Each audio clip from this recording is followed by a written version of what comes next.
Episode 227, The Regen Earth Approach to Chooks. This is the World Organic News for the week ending 17th of August 2020. John Moore reporting. Decarbonise the air, recarbonise the soil. This week I've been waist deep in uni assignments, so I have the latest episode from Regen Earth, a podcast I co-host with Rich Bowden. It's our first episode back after a long period of reorganisation. Not quite, and I hate the word, but not quite a pivot, but more of a tightening of the focus. So here it is. Hope you all find something useful in it. But basically there's three things that you need to think about, and that's feed, living space and cleanliness. Hello, I'm co-host Rich Bowden, and welcome to a delayed Season 3, Episode 1 of Regen Earth. We're back and delighted to be so. Now, it's too early to say after the pandemic crisis because it's still very much around, and listeners in many countries, including ours here in Oz, are experiencing a second outbreak as restrictions are lifted. And we know how difficult it is, but particularly for our Victorian listeners, our sympathies. So wherever you are, please follow social distancing guidelines and the advice of medical and health experts. So we've also tweaked the format of the podcast a little in our absence, and here to tell you more is co-host, friend, podcaster, farmer and author, John Moore. So you can hear John just getting ready for the show there in Highclere Farm in northwestern Tassie. Hello, John. Hello, one and all. Reboot indeed. We've all been through some interesting times. This has pointed the podcast in onto a slight course correction. So we'll be moving forward in a slightly different manner, but still the same good material that'll help you get your backyard humming with food production. Yes, moving forward anyway, that's the main thing. So just to go through our goals, quite simply, we aim at creating a regenerative lifestyle, but in a backyard setting. We want to tell you what you can do to improve your diet, your health, and be less reliant on chemical-laden food by growing your own organic food. Yeah. The food system is the one area I think we can all make a difference. I mean, there's been calls for vegetarian, vegan choices to save the planet. I'm more inclined to think we can do more by growing our own food. If you want to grow a plant-based diet, great. Growing your own will help. I come from a position where I identify plants and animals as having evolved together, and so I like to keep them working together. And as humans, we also need to be part of nature because, well, we are part of nature. So I think reducing the distances and the energies embedded in those distances in the food system by growing our own food with animals integrated into our systems will have a greater effect on the planet than eating just plant-based foods, particularly if they're provided by the current food system. All the plant-based stuff I've seen in the supermarkets and whatnot, apart from the fruit and veg, obviously, even they have been trucked long distances, and a lot of the new meat replacements, shall we say, have gone to a factory anyway. So they're just like flavoured dog kibble in a lot of ways, but they're using the same ingredients that are causing the farming issues, the erosion, and the build-up of glyphosate and all that sort of stuff. And even if you go organic in the current food setup, you're still going to end up with glyphosate because it's ubiquitous. And it gets picked up off trucks and things that are carting industrial food first and then organic food and then industrial again. If you're growing it in your backyard, you know exactly what's there. You can do a soil test beforehand, and you know that 20 yards or whatever it is that it's travelled is not going to be long enough for it to get too contaminated by anything else, provided your soil's healthy to start with. So not everyone can grow a steer in their backyard, which would be the ideal way to overcome feedlots and shipping meat about. But we can keep smaller animals and introduce them into our gardens to bolster and strengthen the gardens, and it's for the good of the animals as well. And we'll explore this far more deeply in our sister program, Permaculture Plus, when that kicks back off, but it's in planning. So that's pretty much where I come from on the food system, Rich. I think you're pretty much on the same page. I think so, John. Yeah, very well put. Thank you very much. Yes, it's a back to the future style thing. I mean, the whole industrial way of growing vegetables, growing food, has only been since the Second World War when they've made use of chemicals. Before then, not that long ago, really, organic food was just known as food. Okay, let's relaunch the Regen Earth ship with a look at backyard chooks.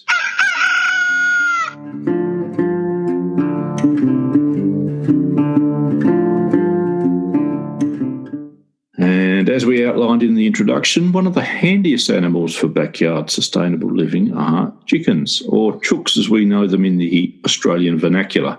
Not sure if that's a reference to their homely clucking sound, John. Who knows, Rich? Who knows? But the Kiwis, and it turns out the South Africans use the word too.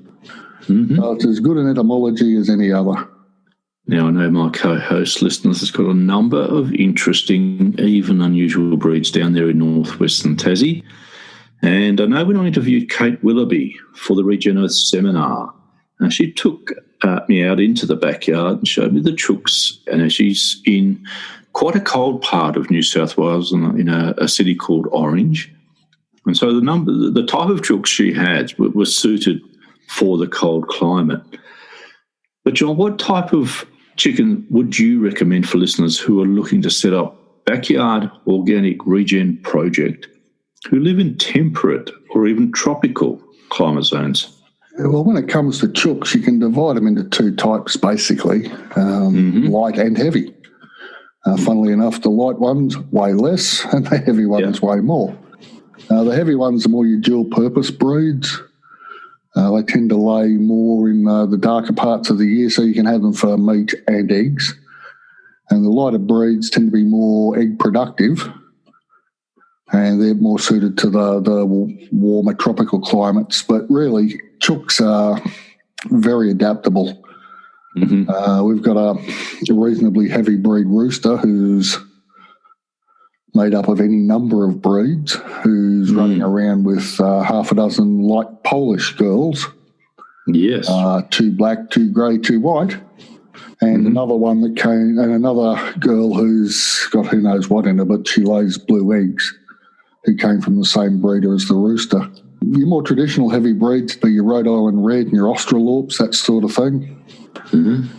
The light breeds, probably the light Sussex, funnily enough, Dorkings, Polish, Silkies, and, of course, the ubiquitous Isa Browns that were developed here in Australia for the laying industry.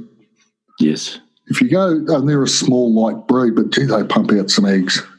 But probably only for 2 or 3 years, and then after that you've got to find another use for them. It's the thing with the Isa Browns, though, is that they don't go broody. They were bred not to do that, so very difficult to get them to sit on their own eggs and hatch them out. Whereas your more traditional breeds, your Rhode Island Red, Australorps, Dorkings especially, and Silkies, will go broody at the drop of a hat. So it can be too extreme, but they're handy to have about because it's a way to replace your flock. Like I said, after about the 3rd year, you probably need to replace them anyway. Okay. Because you get most of your eggs, their maximum egg production is in their 1st year. Say in Isa Brown, you're getting 300 eggs a year. And then the 2nd year, that drops by 10%, but they're sort of 5 to 10% bigger eggs, so you get 270.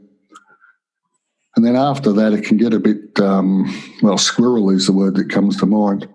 They take longer to produce the eggs. I had an old girl that a friend gave me because she had 2 and one of them passed away, and I had chooks and she didn't want to get any more, so she said, can I put in with the flock?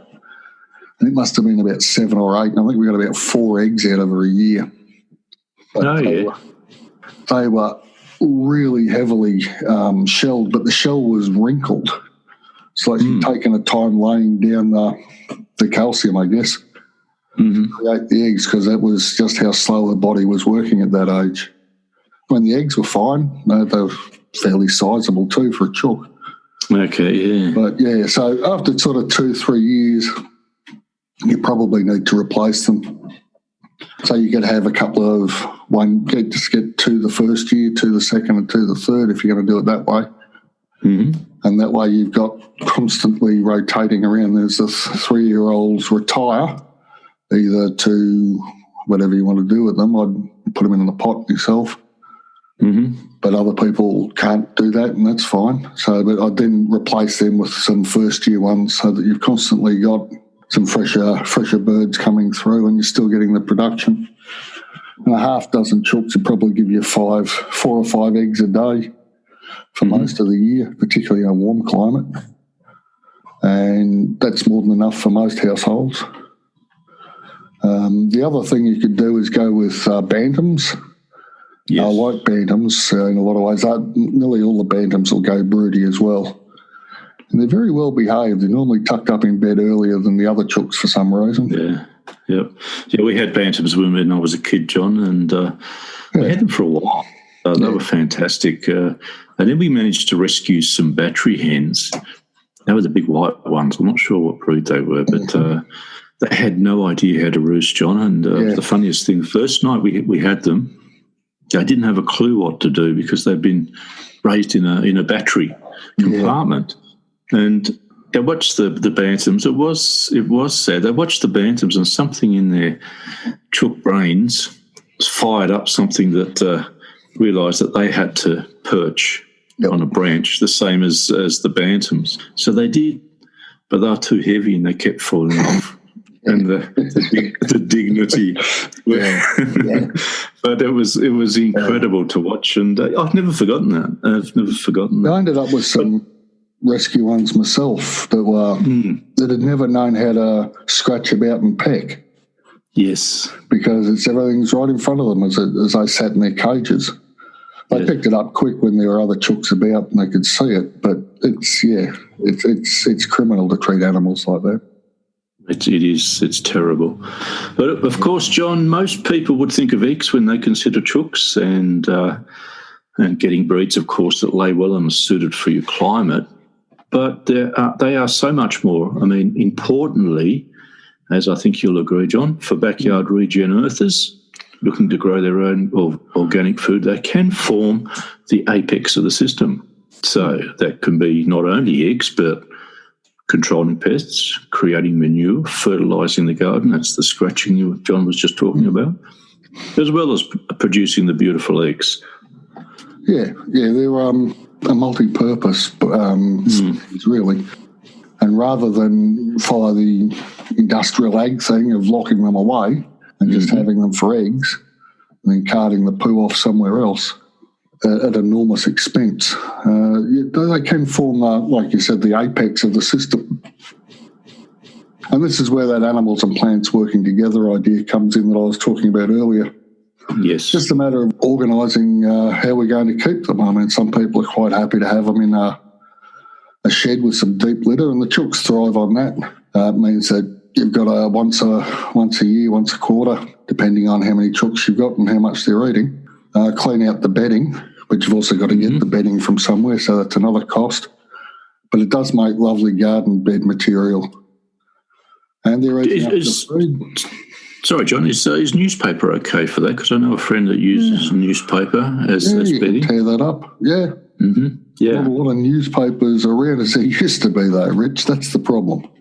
Yeah, and I'd go for barley straw or something like that. Okay.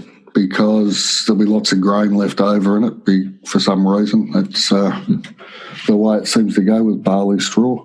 And the chooks will eat that. But if you're going to keep them in a house and on deep litter, you just feed them any excess veggies from the garden, all your household kitchen waste except onions and citrus. I mean, you can toss those in and they'll rot down, but they just don't seem real keen on them. And then they eat what they want, manure on the rest, and it all builds up over a period of time rather nicely. And it's ideal for the garden. So it's a way of doing it that's fairly straightforward. But apart, you do that, or you could let them have that sort of central house and let them free range across the yard during the day and put them back in the house at night. But they have a tendency when they're running wild like that, not just eat insects, but also they're very good at destroying rows of lettuce and cabbage and things like that. So it's a matter of balancing the numbers to the space. You're going to do it that way. And for me, that was just too much trouble. So I prefer to go the third system, which is more complex in a lot of ways, but that has the chooks in a mobile housing, sometimes called a chicken tractor. Yep. And that's basically a box like the housing they had when it's like a big Taj Machook. Except this has everything they need, the water, their grains, bedding area and nesting area. And I rotate that across the garden beds. So they get to scratch up the beds after harvest, eat any leftover greens, manure on it and so on, and basically spruce up the garden bed, for want of a better word. Yep. As they move on, handful of lime to each square metre of garden bed and then replant immediately, because the less time we have bare soil, the less carbon dioxide we're throwing up into the atmosphere. Yeah, and I like this system because it doesn't involve any shoveling. Because wet, deep chook bedding can get a bit ripe underneath if you're not careful, particularly with the anaerobic stuff that's going on there, which is ideal for the garden. But this way, I just pick up the chicken tractor, move it along, leave them there for a couple of days, move them on and so on. And it just fits in nicely with the planting rotations and things. Sure. And there is a section, John, in your World Organic News No-Dig gardening book on the mechanics. Is that right? There is, yeah, over at worldorganicnews.com. Just the front page will get you a link there. You pop your name and email address in and it'll get sent to you. So it's free. Right, and we'll have that in the show notes. Yeah. Okay. And we'll have that in the show notes, definitely. Yeah, thank you. Yeah, and I've pretty much always used chicken tractors for the last 20 years. And it takes a little while to work out what'll grow at the right speed to move them onto the bits where you want them. But you learn. It's just a matter of fiddling and watching what's going on. And finally, of course, the all-important question is how to keep your chooks healthy and happy. Any tips, John? Well, with all these things with animal husbandry, Rich, it's a matter of observation. Just learning to know what a healthy animal looks like, which, of course, you won't when you first get them. And but you've got to work on the assumption that you've got healthy birds to start with.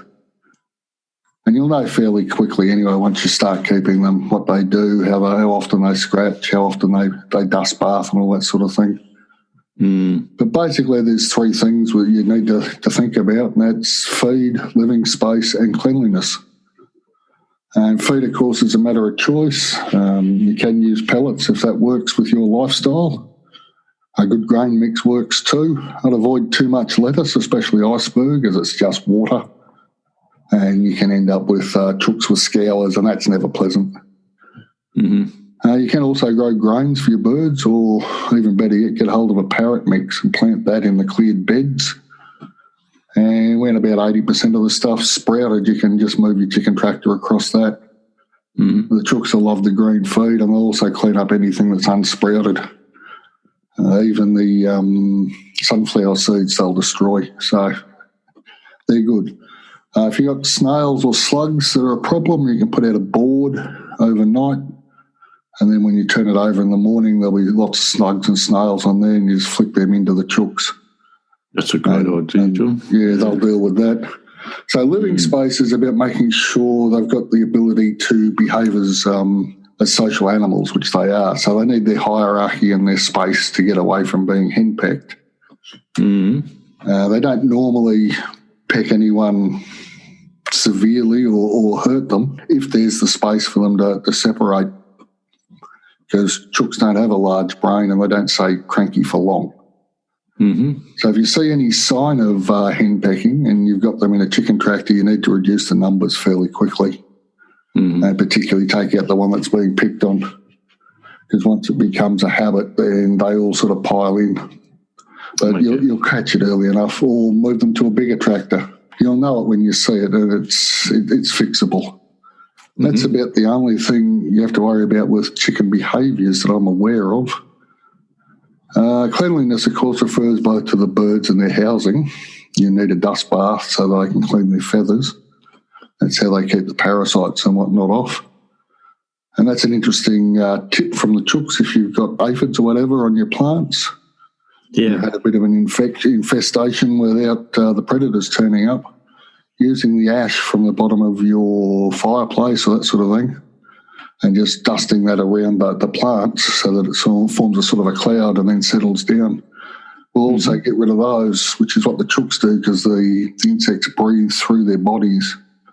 Okay. And by smothering them in dust, the chooks are able to kill the parasites on their feathers. And, this is easy enough to set up in a fixed house. And it's doable in a tractor. You just need a little tray. Ash from the fireplace is good. Dried soil is also fine. They'll use whatever's available in a lot of ways. An upcycled plastic container, wooden or metal boxes work well. So somewhere to live, something to eat, and some way to stay clean. And your chooks are pretty happy. All right, that's fantastic advice, John. Thanks yet again for your time and expertise. Really enjoyed that.